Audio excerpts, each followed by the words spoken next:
Hello guys.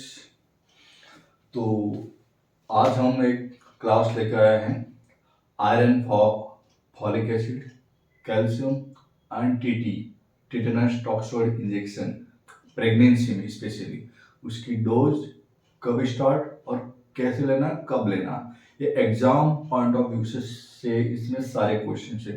हर बार इससे questions आते ही आते हैं एग्जाम में। तो हम स्टार्ट करेंगे folic acid. Folic acid folic acid folic acid की जो प्रेगनेंसी में रिक्वायरमेंट होती है वो होती है 0.4 मिलीग्राम, या उसी को हम लिखेंगे 400 माइक्रोग्राम mg। ये रिक्वायरमेंट होती है। ओके, लेकिन ये टैबलेट मार्केट में अवेलेबल हैं 0.5 mg या फिर 500 mg। इसलिए अक्सर देखा गया है कि एग्जाम में क्वेश्चन आता है तो ये वैल्यू वहां पे दे रखी होती है, या फिर कभी कभार ये भी दे रखी होती है। तो हमारी जो फर्स्ट प्रायोरिटी जाएगी वो ये जाएगी 0.4 mg या 400 माइक्रोन। अगर ये ऑप्शन में नहीं है और ये है या ये है तो हमें इसको टिक करके आना है। ये डोज है वो नॉर्मल केस में, नॉर्मल प्रेगनेंसी चल रही, ठीक है। अब ये टैबलेट कब स्टार्ट करेंगे फॉलिक एसिड की? At the time of confirmation of pregnancy, at the time of conceive या कंफर्मेशन। जैसे हमें पता चलेगा ये टैबलेट हमें इमीडिएटली स्टार्ट कर देनी, रोज एक गोली इसकी खाते रहना है। ये एक्चुअली कंडीशन नंबर फर्स्ट थी।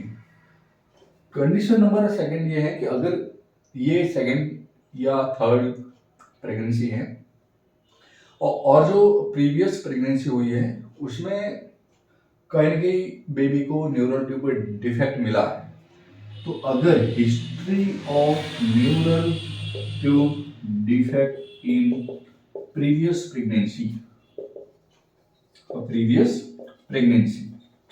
अगर प्रीवियस प्रेगनेंसी में हिस्ट्री ऑफ एनटीडी रही है, यानी कि न्यूरल ट्यूब डिफेक्ट या उसके ब्रेन या स्पाइनल कॉर्ड में कहीं ना कहीं डिफेक्ट मिला है, ओके, तो ऐसे केस में हम जो डोज देने वाले हैं वो 4 mg या फिर 4000 माइक्रोग्राम। कितनी? 4 mg या 4000 माइक्रोग्राम। ये टैबलेट कब स्टार्ट करने वाले हैं?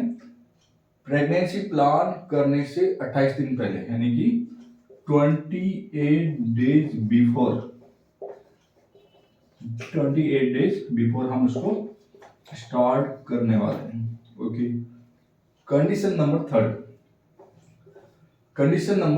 थर्ड इसमें क्या है कि फैमिली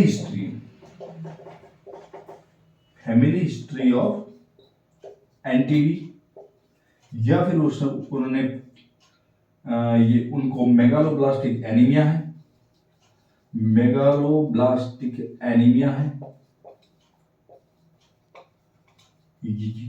या फिर उन्होंने कभी मीथोट्रेक्सेट टैबलेट खाई है, या फिर उन्होंने फेनिटोइन टैबलेट खाई है। तो ऐसे केस में क्या करेंगे? उसको 1 mg या फिर 1000 mcg उसको at the time of conceive ये इसको स्टार्ट करने वाला। तो हमारे पास में 3 कंडीशन बन गई। एक तो है बिल्कुल नॉर्मल की कोई ऐसा हिस्ट्री नहीं रही है, ऐसे केस में 0.4 mg टैबलेट हम directly at the time of conceive या कंफर्मेशन हम इसको स्टार्ट करने वाले हैं। ओके, एक्चुअली अवेलेबल जो टैबलेट है वो 0.5 mg में है, तो हम प्रेगनेंसी में 0.5 mg ही देने वाले क्यों, लेकिन उससे हमें कम नहीं देनी है। अगर उससे 0.1 mg ज्यादा हो रहा है उससे कोई दिक्कत नहीं है, ठीक है। सेकेंड में ये है कि अगर उसी लेडी में actually NTD neural tube defect की हिस्ट्री रही है तो उसमें 4000 mcg या 4 mg देने वाला है। और उसके अंदर फैमिली हिस्ट्री रही है। फैमिली हिस्ट्री का मतलब है कि उसके फादर या ग्रैंड फादर में या फिर ऐसा कुछ उनको सिस्टर को किसी को भी ऐसी दिक्कत हुई है उनकी फैमिली में, तो ऐसी अगर फैमिली हिस्ट्री है तो उसको हम इसमें थर्ड कंडीशन में काउंट करेंगे और उसको हम 1 mg या 1000 mcg tablet at the time of conceive इसको स्टार्ट करने वाले हैं। ठीक है, अब हम कंडीशन नंबर सेकेंड मतलब कि जो सेकेंड आवर टैबलेट के बारे में पढ़ने वाले हैं वो है आयरन। क्या है? आयरन। तो आयरन की टैबलेट जो आयरन की जो टैबलेट होती है वो 100 mg में अवेलेबल होती है। हमें प्रेग्नेंट में रिक्वायरमेंट में कितनी होती है? 60 mg। ठीक है, ये इस 60 mg का मतलब है कि एलिमेंटल आयरन। अगर एग्जाम में एलिमेंटल आयरन का पूछे तो हमें 60 mg टिक करके आना है। अगर वहां पे एलिमेंटल आयरन ऐसा कुछ नहीं आया तो हमें 100 mg पे टिक करके आना है। ठीक है, ये हम स्टार्ट करेंगे जैसे फर्स्ट ट्राइमेस्टर खत्म हो गया, मतलब कि मतलब 12 वीक पूरे हो गए तो हम उसको 13 से 14 वीक पे स्टार्ट करने वाले हैं। ठीक है, उसको यूजुअली अवॉइड करते हैं फर्स्ट ट्राइमेस्टर में, क्योंकि जो एक्चुअली आयरन डेफिशिएंसी एनीमिया देखा गया है वो यूजुअली सेकेंड ट्राइमेस्टर से ही स्टार्ट होगा। और कहीं की ऐसा भी हिस्ट्री है कि आयरन फर्स्ट ट्राइमेस्टर में बेबी के लिए हार्मफुल हो सकता है, इसलिए उसको सेकेंड ट्राइमेस्टर में ही स्टार्ट करना है। और हम उसको सेकेंड ट्राइमेस्टर में कैसे देंगे? एक हमारे पास में टैबलेट आती है आयरन और फॉलिक एसिड की कॉम्बिनेशन में, जिसको बोलते हैं IFA यानी आयरन फॉलिक एसिड। इसमें आयरन होता है 100 mg प्लस फॉलिक एसिड होता है 0.5 mg। ये कॉम्बिनेशन में दवाई आएगी जिसको हम 13 से 14 वीक से स्टार्ट करेंगे। उस टाइम अलग से फॉलिक एसिड देने की जरूरत नहीं, इसी के अंदर फॉलिक एसिड आता। ठीक है, हम इसी में थोड़ा सा कैल्शियम के बारे में डिस्कस कर देते हैं कि कैल्शियम की प्रेगनेंसी में रिक्वायरमेंट होती है 1000 mg। उसकी हमें सुबह शाम 2 टैबलेट लेना है, 500 प्लस 500 की 2 टैबलेट लेना है, यानी कि फर्स्ट और सेकंड, एक सुबह में और उसी को दूसरे को शाम में, यानी कि आफ्टर ब्रेकफास्ट आफ्टर डिनर। ठीक है, ये कैल्शियम की टैबलेट है। इसको हमें बुल से भी आयरन और कैल्शियम को एक साथ में नहीं लेना, उसके बीच में कम से कम 2 से 3 घंटे का गैप होना चाहिए। ठीक है, आयरन को हमें कोशिश करना है कि जो भी खट्टी चीजें है जैसे सिट्रस है, विटामिन सी है, लेमन जूस है, इसके साथ में लेंगे तो इसका और भी अच्छा एब्जॉर्प्शन होगा। इसका एब्जॉर्प्शन होता है स्मॉल इंटेस्टाइन के ड्यूडेनम में इसका एब्जॉर्प्शन होता है। ठीक है, और इसमें क्या है इंपॉर्टेंट चीज है? कैल्शियम को हम दूध के साथ में लेंगे तो और भी अच्छा हो सकता है। ठीक है, और स्पेशली ध्यान रखना है कि आयरन जैसी टैबलेट को कॉफी, चाय या फिर ऐसी कोल्ड ड्रिंक के साथ में तो बिल्कुल ही नहीं लेना, क्योंकि उसका एब्जॉर्प्शन कम हो जाएगा और एब्जॉर्प्शन हमें कम करना नहीं। अब इस टैबलेट को कब खाना है? खाने से 1 से 2 घंटे के बाद और अगले खाने से 1 घंटे पहले, यानी कि 2 मील के बीच में इस टैबलेट को हम ले सकते हैं। ठीक है, हम आयरन पढ़ लिया, कैल्शियम पढ़ लिया, फॉलिक एसिड पढ़ लिया। अब हम थर्ड में जाने वाले हैं, वो है टिटेनस टॉक्सोइड, यानी कि प्रेगनेंसी में टीटी का इंजेक्शन कब लेना है और कितना लेना है। ठीक है।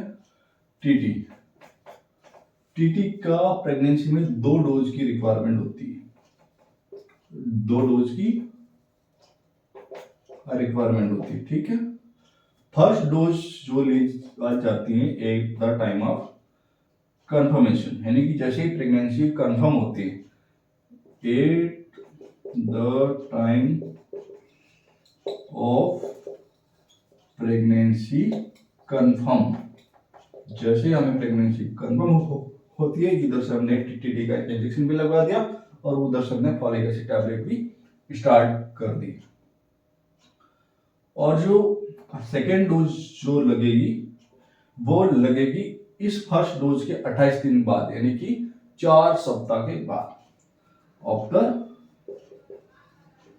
1 मंथ, देख सकते हो उसको, 1 month of first dose, first dose के 1 महीने के बाद ये सेकेंड डोज लगाने वाले हैं। अब एक कंडीशन ये है कि अगर पिछले 3 साल में कोई प्रेगनेंसी कंसीव की या उन्होंने पिछले 3 साल में टीटी की दोनों फुल डोज ली है, यानी कि टीटी का दोनों डोज ली है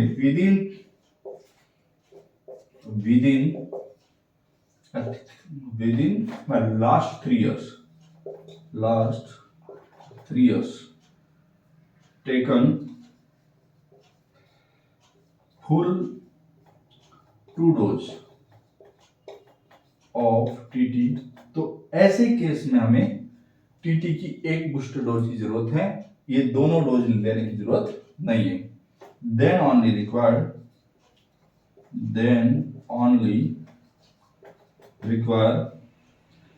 1 बूस्टर डोज ऑफ टीटी। ये एक्चुअली ये टीटी के बारे में, टीटी की डोज को इग्नोर नहीं करना किया जाना चाहिए, ये लेना चाहिए, बेबी और मदर के लिए, दोनों के लिए फायदेमंद है। ये एक वैक्सीन है जो कि कहां पे लगाई जाती है, ये आईएम लगाया जाता है, कहां पे लगाया जाता है, डेल्टोइड मसल्स के अंदर, ठीक है। ओके, तो ये मैंने आपको पूरा आयरन, फॉलिक एसिड, कैल्शियम और टीटी के बारे में पूरा समझाया हुआ है। पहले आप प्रेग्नेंट हो या नहीं, लेकिन इसकी जानकारी आपको होना चाहिए। ये सारे एग्जाम पॉइंट ऑफ व्यू से सारे इंपॉर्टेंट क्वेश्चन है और ऐसे हम आगे और क्लासेस लेके आते रहेंगे। So thank you so much, have a good day.